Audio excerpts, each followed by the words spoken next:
Hello everyone, this is CJ with Cycletron. Today I'll be talking about Harley Davidson's 131 cubic inch crate engine.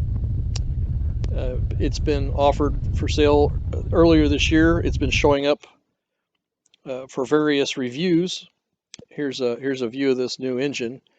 In the reviews I've seen, it's been used as a replacement for the 114 cubic inch engine in the Street Glide Special as an example.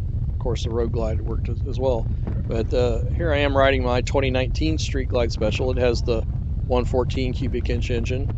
The 2017-2018 version of the Street Glide had the 107s in there.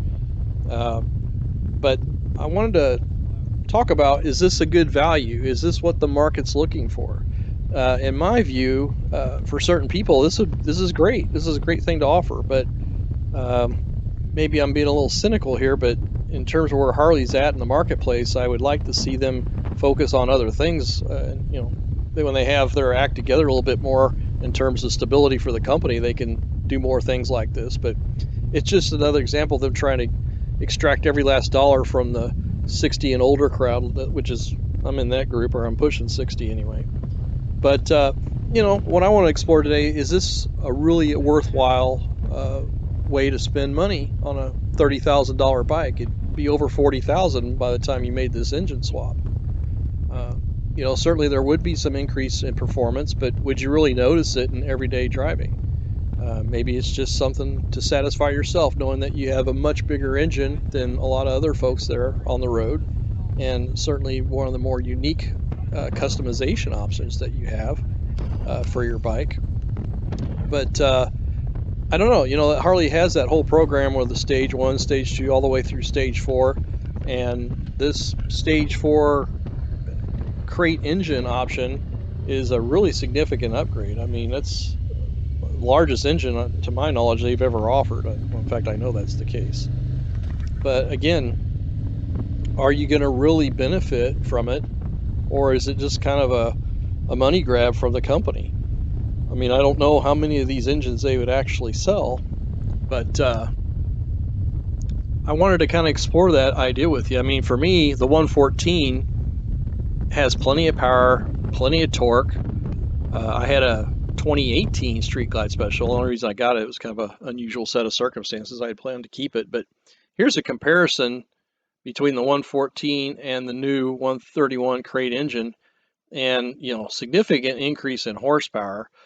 But you could see the red line. That horsepower just keeps building and building and building. But how often are you going to be running it up that high? I mean, look at 0 to 30, almost the same. The quarter mile, I mean, a few seconds difference. The 0 to 100 miles where the real difference comes in. But how often is that going to really come into play? I mean, I think it would be something for highway speeds. There would be monster roll-on acceleration with that bike, no question about that. But where a lot of folks in their cruising around, in the 0 to 60 range, really aren't going to see a lot of performance changes.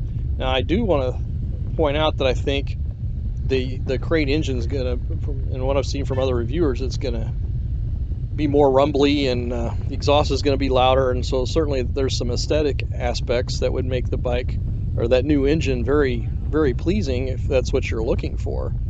But in terms of everyday performance, in terms of the value for that performance increase, I'm not really seeing it for 10 grand, in my opinion. But I'd like to see what other people think, and please drop me your comments about this. I mean, again, I would like to see Harley Davidson do more to attract younger buyers. That's, I think, really important for them to do. Instead, they're extracting every last dollar from the older group. In fact, I think it was a smart move, since they're targeting that group. They upgraded their three-wheeler. I mean, it's a $45,000 plus bike. And well, who's that for? It's for the people, by and large, who are maybe having to hang up two-wheel riding and can extend their riding a little bit longer by going to a three-wheeler. So again, everything they seem to be focusing on is getting as much money from that older demographic while they can. And so, what happens to the younger riders that's going to support the brand in the future?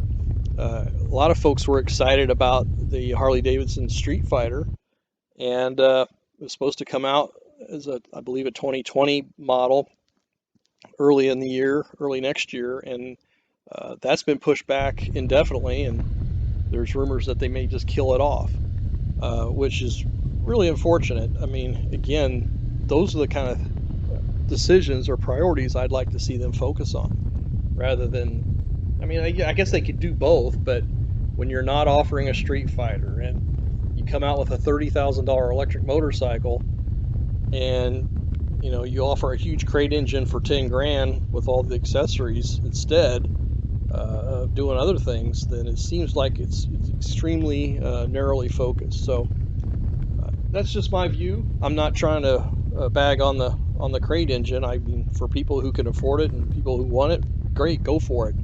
But it just, to me, it's more indicative of the focus of Harley Davidson and how they view where the money lies right now. But I think it's a very short-term perspective. So with that, please hit like and subscribe, and again, drop any comments, and I will be dropping more videos soon. Thank you.